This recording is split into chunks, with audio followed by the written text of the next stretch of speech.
month and a half since I made a video. Nothing's really happened. The whole month of July, it was entirely too dang hot to race and to work on the car and do all that nonsense. I literally don't think I took the cover off the car the entire month of July. Didn't touch it, didn't drive it, nothing. It was too freaking hot and humid. We actually tried to load up once to go to a rental, Scotty's rental, but it ended up getting rained out. And that's it. So what's been going on? Well, my new to me Ford is broken. It's been at the dealer since July 7th. No, it broke on July 7th. 7, 8, 9. July 11th it's been at the dealer. So we are now August 19th.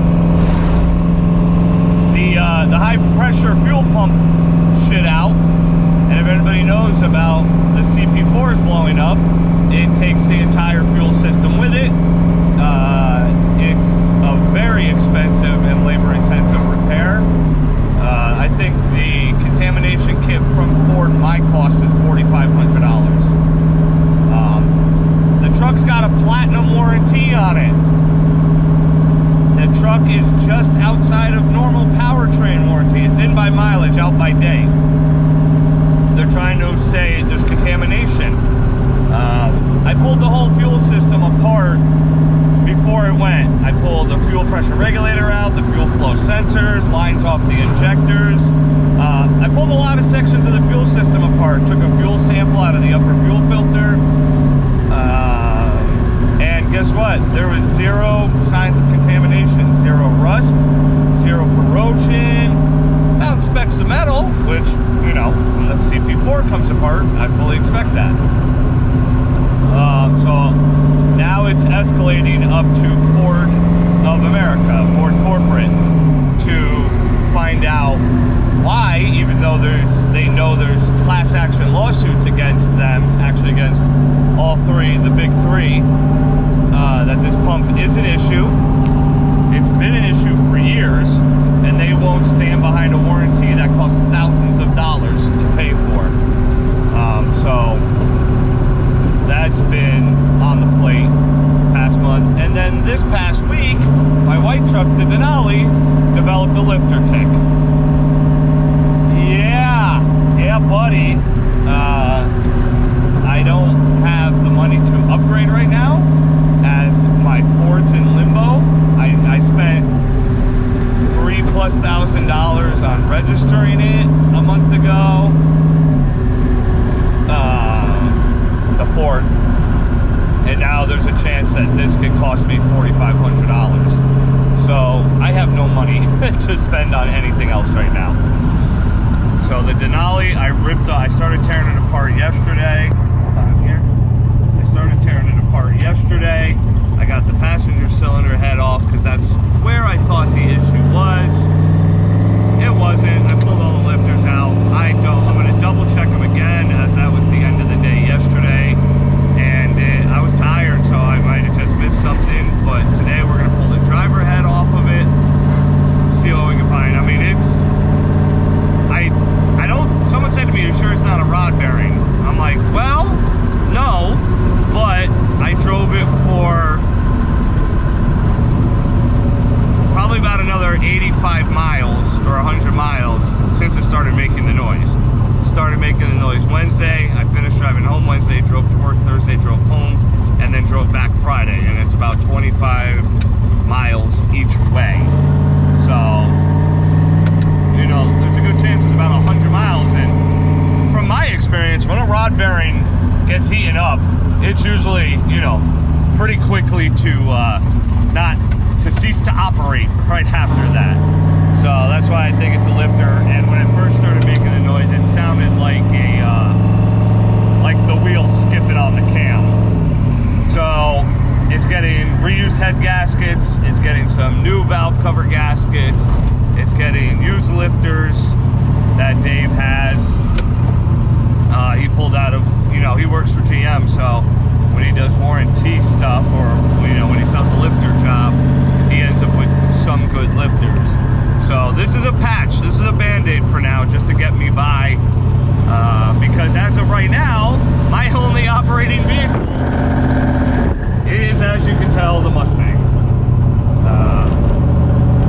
Which, don't get me wrong, it's perfectly fine as a daily driver. There's no issues driving it.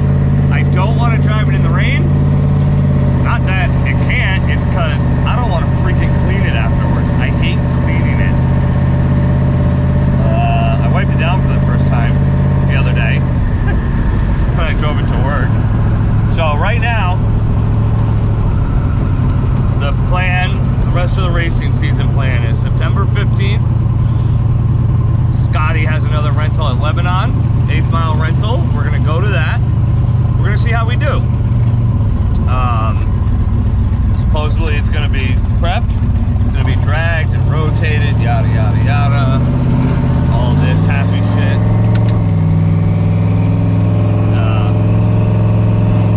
And we're gonna see, sorry, tight roads here with bikers. We're gonna see how we do. He has an event the 29th and 30th, no time, no rules. That I'm not big at doing events like that. I don't have, I don't know, it's not something like yeah, I mean, I do drag week stuff, but that's kind of different. Not that I hate heads up racing, I don't mind it. It's just when it comes up to head racing or class racing or whatever, there's too many rules and there's too many cheaters and there's too much favoritism, and I've never really been about it since Honda days. So depending on how I do on the 15th, well, see if I become, donate $250 to Scotty's race or not. And then we have Street and Yeet coming up in November in the Carolinas, which is an 8th Mile event. So that's why I want to do these 8th Mile things right now. Not an 8th Mile racer, not a huge fan of 8th Mile racing, but honestly at this point I'll take what I can get. I don't hate it, it's just I prefer quarter mile racing. There's a certain aspect. Well, I go 175 in the 8th. Yeah, I'm sure it's fast. Absolutely. I don't do 175 in the quarter, but I just feel like quarter mile racing is a different ball game. Your stuff's gotta last the quarter mile. It's speeds that you're not used to seeing, and you gotta hang on. It's a ride. So, it's just my thoughts. I don't hate 8th Mile racing. I hate 8th Mile racers that talk shit about quarter mile racers. Like, relax, bro. Relax. You like short track racing, we like long track racing. Fucking get over it.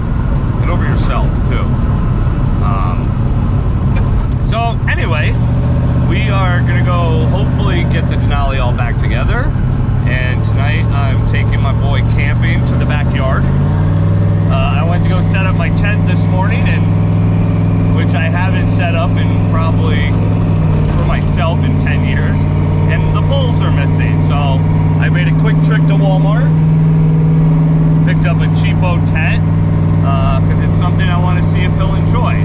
I miss camping. I loved camping. Boy Scout 100 years ago, my favorite thing was going camping out in the woods with a campfire and hanging out in a tent with friends. So I'm kind of hoping that he enjoys it. We're gonna start in the backyard and work our way up that. Then maybe we'll go to the property in New Hampshire and see how he enjoys that, and then we'll start hitting state parks.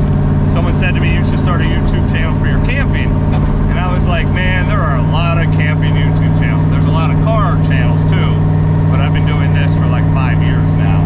So we'll see if I record any of that. Nah,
this car, I'm gonna tear the whole interior out of it, and it's gonna,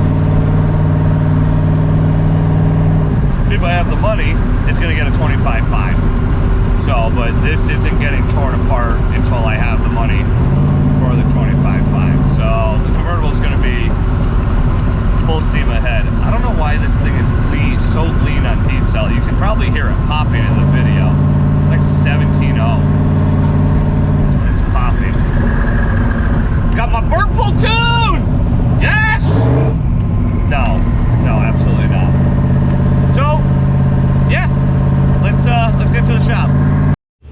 All right, there you go. This is the my white truck. I actually forgot to start recording because some stuff's happened here in the shop this morning, but I got the passenger head already back on. I'm torquing it right now. And what I found was, there it is, lifter shot. Beat up. Who knows? You know, I really don't know why or how, but I mean, this motor's got 200K on it, and it's really not in that bad a shape. It's pretty clean comparatively. The one in Mustang, when I first got that, was 10 times worse with less mileage. You know, I maintained my shit. So, put all new lifters back in it, putting it all back together, but it's actually really easy to pull this motor apart in the truck. It actually sucks with the headers. The headers are a pain in the ass. Stock manifolds, I mean, you just take them off on the heads, take it out. So that made it kind of I had to loosen all the clamps underneath and work them free so I could push them out of the way. But it makes it a little bit more difficult. You know, it's just typical GM nonsense. I'm just glad that the cam looks good. I'm not changing the cam. I spun it over. I don't see any marks on it. And we're gonna go from there. Slam this whole thing back together and either drive this home tonight or leave the Mustang in the shop or drive the Mustang. I don't fucking know what I'm gonna do, but figure it out. All right, we jumped way ahead on the truck. It's done. It's all back together. The only thing I gotta do is tighten up some exhaust clamps, fill it with coolant, bleed it, clean it, and put a new alternator in it now. Started up, it started making all sorts of noise, and I was like, what the hell is going on? And it sounded way too far forward. I climb up here, I listen, I take the belt, tension off the belt, it goes away. So I ordered an alternator. But I think we're gonna do somewhat of a build series on this winter or next year. I decided I'm gonna keep this truck. I'm not gonna sell it after this whole fiasco with the Ford. So we're gonna do a full top end kit in this thing with like a BTR cam. So yeah, I'm gonna put a BTR like truck Norris cam in here. We'll do springs and retainers, all new gaskets. Who knows, maybe I'll get crazy, put like a high ram on it or something. I would like to eventually put a turbo on this. I want to drop it more. Right now it's got a 2.3. I want to go to like a 5.7 or something of that nature. I ordered the patch panels for these because the bed rot, this has gotten so much worse just in the past month. So I ordered both patch panels. That side's fine, but it comes as a set. And start fixing the body work on this thing and getting it fun. Like, I gotta repaint the roof because this just chipped away over the years for no reason. And I think that's what we're gonna do with that. So I'll probably do this on this channel too. It was relatively easy. I was very surprised how, I'm not surprised, I mean, I work on LS stuff. Literally, that's all my car, but in stock form, in its own vehicle, it's kind of different. So I gotta get this out of the shop because today's Monday and we got work to do. And I'm just gonna park this in our outside bay that you guys have seen before until my new alternator gets here. And then drive this home and I'll show you what's going on with the convertible.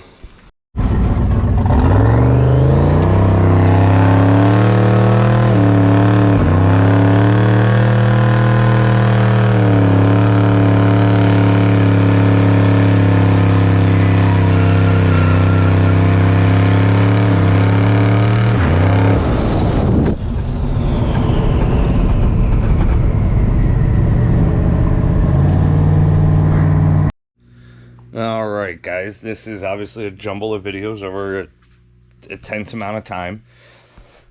This might be a couple weeks later. I don't even recall anymore. It's just life has been too busy to even think about doing the YouTube, let alone doing any content for YouTube.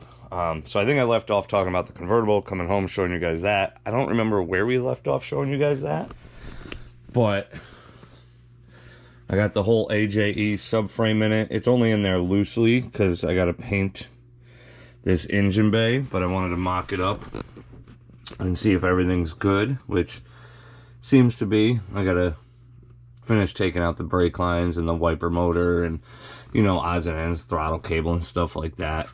But they're probably gonna, I want to make like some sort of, I guess I could paint it with that subframe in. It's not like it's a big deal because I need to have this thing rolling. The whole rear end's out. A little bit of stuff. One of the frame rails back near the torque box got some rot in it, so we're gonna cut that out and patch it. But like I showed you guys a million times, I have the rear end, I have the control arms. The only thing I don't have is rear shocks and struts. And after seeing the spring perches being rotted on this, I'm just going to put a coil over in the back, so I have to order that so I can make this rollable. But I started to cut the floor and patch the floor in this thing, so I'll show you what's going on. Oh god. So it's not perfect. I'm not going for perfect, never will. I'm going for no rot and sealed, because the whole thing is going to get undercoated underneath, and it's going to get rhino-lined inside or something of that nature. So I started to make this patch. I got this. I got to go up here and make this one now. And then I got to come over here above the torque box. It's a little soft in here, as you can see. We got some holes. The torque box itself is solid. It's just the floor above it. So I actually don't know how I'm going to go about this. And it's really only right here. So I might just try to cut away the top layer and patch it. Because the torque box itself is solid. Like, I've already been down there poking and looking around at everything, and it's solid. And then we're here.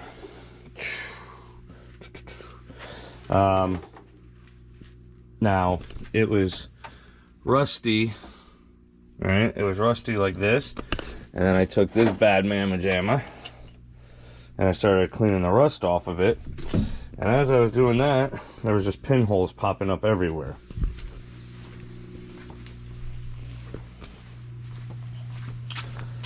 So let's see the pinholes.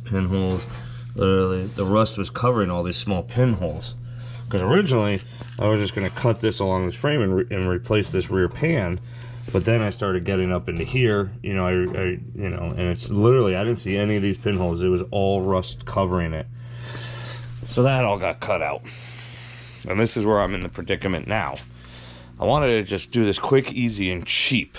Cheap being the term. But then, more rust under this support, more pinholes, and then I find more rot there. So I gotta order, I'm just gonna put full pans both sides in this thing.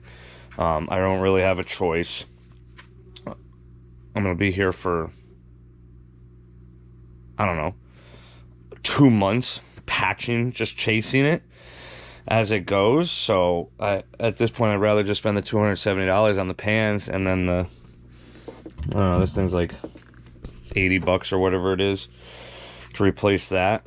I gotta buy a band file, you know, the little 1/2-inch sander, so I can get this lower frame rail support off the floor so I can continue cutting it out. But I'm going to do one side at a time. I'm going to leave this horribly put in subframe connector in there in the meantime to hold this whole thing together, so it doesn't kink or collapse or, you know, anything like that.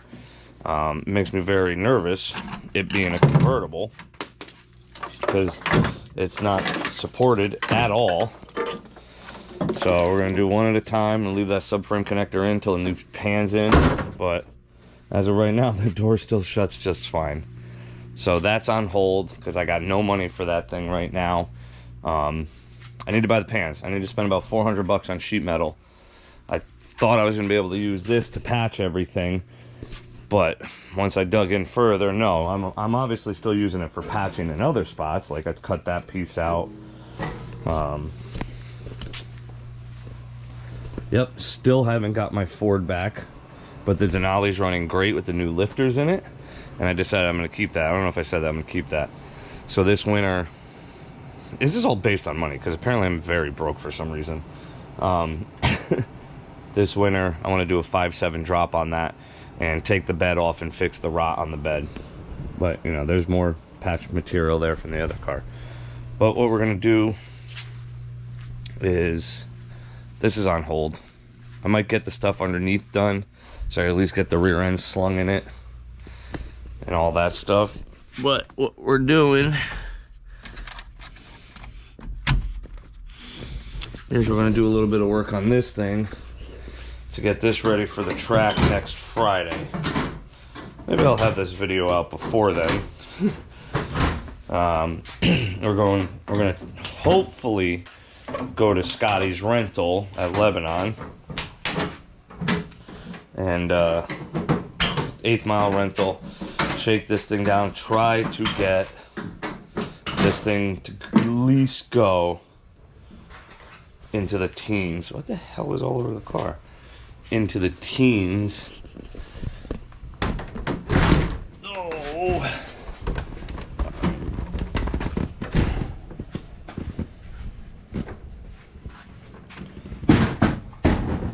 But the forecast is looking crap right now, depending on where that stupid hurricane off the Caribbean is gonna head.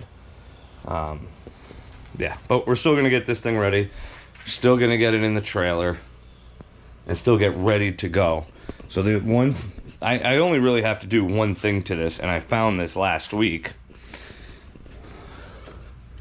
I don't know if you can see that right there on the fuel line. You see how the coating's gone and it's melted, right? I had to replace this fuel line.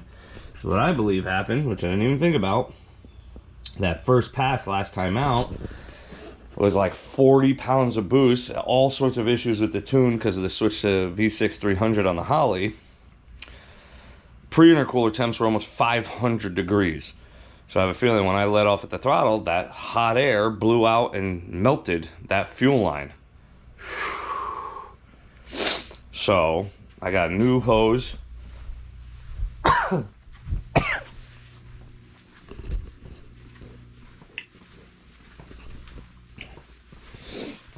I got a new hose and I got some DI heat sheathing for it. So we got to remake that line. I got to bolt in the back of my rear seat. I never did that after moving it, and I don't know where the second bolt is, so I gotta find the second bolt. Still have to put the driver window switches in and my new radio, but all that is obviously not important for the track. And I'm thinking about moving my coolant catch can to the trunk. I don't know why I'm sneezing. I just got all like allergies just like kicked me in the face or something. Holy crap. But that's what we're gonna do. Finish up this video. Hopefully go racing next week. I'm gonna shut these doors because I don't know what the hell just happened. Hopefully go racing next Friday. Oh my god. Why is this thing so heavy? I switched the ECU off of V6 300 and I went back to 220 thanks to PZ. He mailed it over to me. Nothing but issues with that 300, and it really messed me up because all of a sudden I'm going through fuel fast, and I started monitoring my mile per gallon. I was down to like 10 miles per gallon. I get like 11 on E85 and like 15 on pump gas, so I'm like, something's way wrong here. So we put it back on 220. Haven't had a chance to drive it because it's been 95 degrees or raining. So we're gonna do that. Got sweet parachute cover from my buddy Rory. And we got the boat motor back from the machine shop. So we got this 4-bolt small block Chevy roller motor that we got to put back together. I'm waiting on all new bearings to come in. These aren't bad, but if I have it all apart, I might as well just rebuild it all. So I got new bearings and new rings, all new gaskets. The only thing I got to get is stainless steel head gaskets. It's the only thing. But I don't know if we'll even cover this from my boat. The motor was seized that I got from my buddy Tony, who I built the Honda for. You see it back there? A 23-foot chaparral. Put the small block in. I got the cam out of that before wintertime. That's a winter project. And my Ford. Let's give you an update on my Ford. I got some documents from the dealer, which, according to the service manager, I should have never got.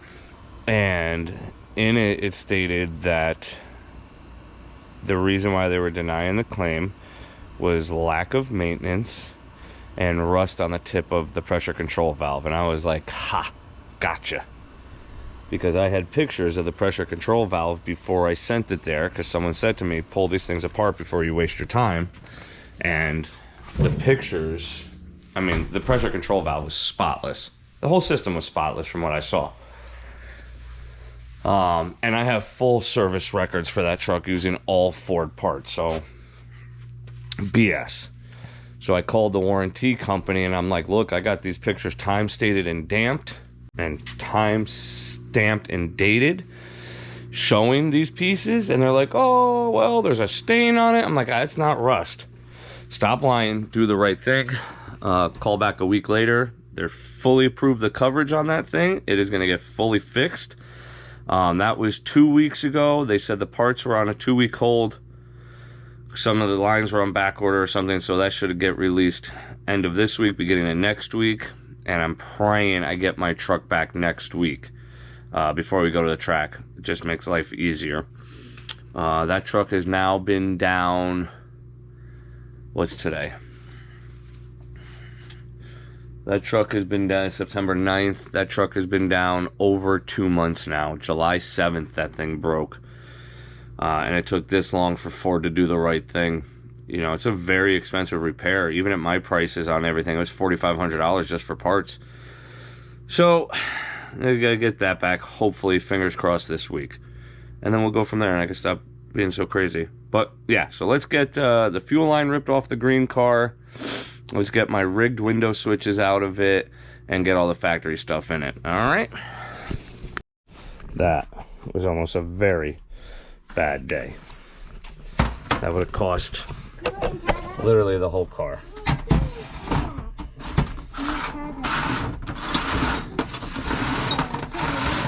Having two cars apart is no fun, that's for sure. Okay. What are you doing? You gonna sit in the chair? Yeah, like Hakuna Matata. There's no Hakuna Matata right now.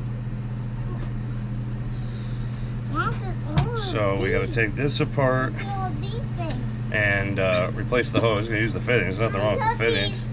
I love these. I love these things, Dad. Can you put them all in there? Put them all in there. So like I said, take these apart, put the heat sleeve on it, put it back on. That's the easy one. Alright, quickly remade it.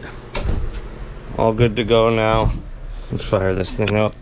So I got rid of the Holley V6 3. I think I described that. 220. So it should run better now. It does run better already. Can't wait to tear this thing apart this winter. Maybe I'll just sell it. See what my kid messed with.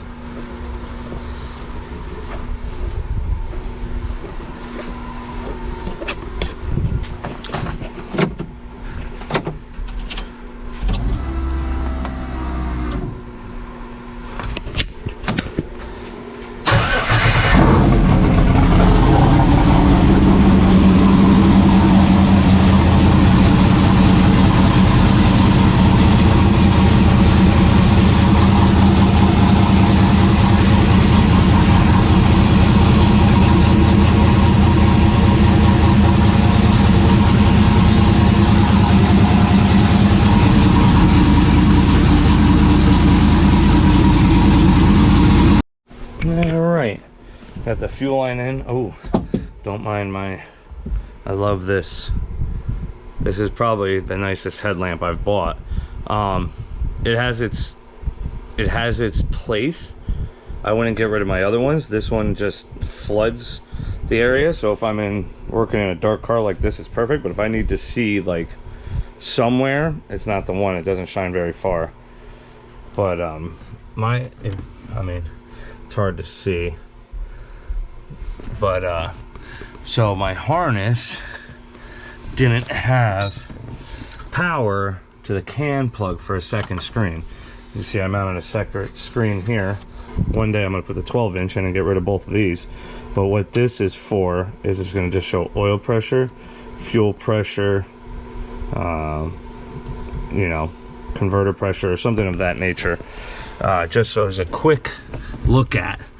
But I have to get a power and ground over to my fuse panel over here. All right, we got everything pretty much back together. I got the screen hooked up. It's not reading right. I gotta update this because it's on an old software.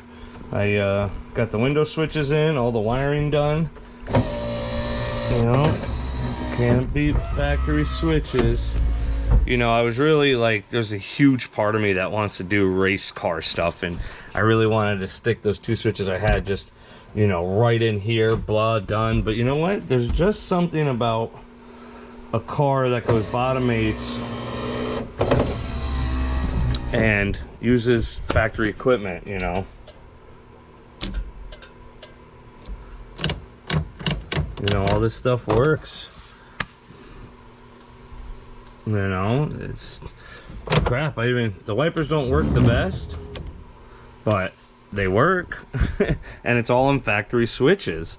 You know, I think it's really cool when you can integrate all the factory stuff instead of having like a dozen switches on your roll cage. But like, if my ignition switch didn't die, was it last year before drag week? The ignition switch died, so I wasn't about to go source one. I literally just wired it back up to here. But this is literally like line lock, horn. I mean, horn, yeah, it's kind of different. Interior light, chute, solenoid, intercooler pump, and then obviously start. But it's just all random stuff up there. It's not my lights. It's not blah, blah, blah, blah, blah.